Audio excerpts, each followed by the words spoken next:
ইতিহাসের পাতায় কিছু নাম থাকে যারা শুধু রাজা নন, তারা একটি সভ্যতার ভিত্তি স্থাপন করেন। উসমানীয় সাম্রাজ্যের সেই ভিত্তিকে শক্ত ভিতের উপর দাঁড় করিয়েছিলেন একজন দূরদর্শী শাসক, সুলতান উরহান গাজী।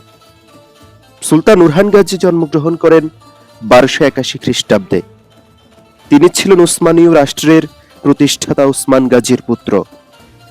1324 খ্রিস্টাব্দে পিতা উসমান গাজীর মৃত্যুর পর উরহান গাজী উসমানীয় বেইলিকের শাসক হন। তখন উসমানীয় রাষ্ট্র ছিল ছোট একটি সীমান্ত রাজ্য, কিন্তু অদম্য লক্ষ্য ও সুসংগঠিত নেতৃত্বের মাধ্যমে উরহান গাজী একে রূপ দেন একটি শক্তিশালী রাষ্ট্রে। উরহান গাজীর শাসনামলের সবচেয়ে গুরুত্বপূর্ণ ঘটনা 1326 খ্রিস্টাব্দে বুরসা দখল। বুরসা শুধু একটি শহর ছিল না, এটি হয়ে ওঠে উসমানীয় রাষ্ট্রের প্রথম রাজধানী। এখান থেকেই শুরু হয় প্রশাসনিক শাসন ব্যবস্থা, কর আদায়, বিচার বিভাগ ও স্থায়ী রাষ্ট্রীয় কাঠামো। তিনি প্রথমবারের মতো রাষ্ট্রীয় মুদ্রা চালু করেন, নিজ নামে খুতবা পাঠের অনুমতি দেন, যা তাকে পূর্ণ সার্বভৌম শাসক হিসেবে প্রতিষ্ঠিত করে। সামরিক সংস্কার ও জানিসারি বাহিনী উরহান গাজীর সবচেয়ে যুগান্তকারী অবদান ছিল।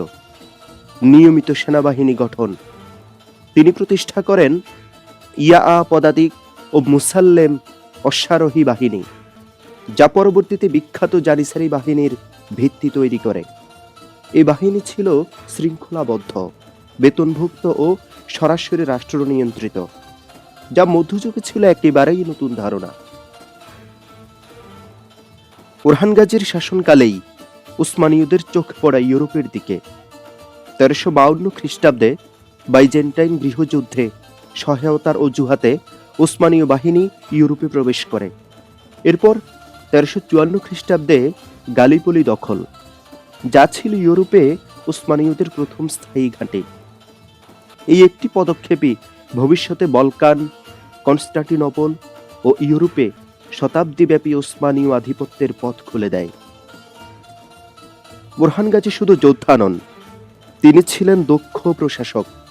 খ্রিস্টান ও গ্রিক জনগোষ্ঠীর ওপর তিনি জোরপূর্বক ধর্মান্তর চাপাননি, বরং কর ও নিরাপত্তার বিনিময়ে তাদের ধর্মীয় স্বাধীনতা নিশ্চিত করেন। এই নীতি উসমানীয় রাষ্ট্রকে গড়ে তোলে একটি স্থিতিশীল ও বহুজাতিক সাম্রাজ্য। উরহান গাজী কৌশলগত বিবাহের মাধ্যমেও রাজনৈতিক সম্পর্ক মজবুত করেন। তিনি বাইজেন্টাইন রাজপরিবারের সঙ্গেও বৈবাহিক সম্পর্ক স্থাপন করেন। তার পুত্রদের মধ্যে সবচেয়ে গুরুত্বপূর্ণ ছিলেন সুলতান মুরাদ প্রথম, যিনি পরবর্তীতে উসমানীয় সাম্রাজ্যকে পূর্ণাঙ্গ সাম্রাজ্যিক রূপ দেন।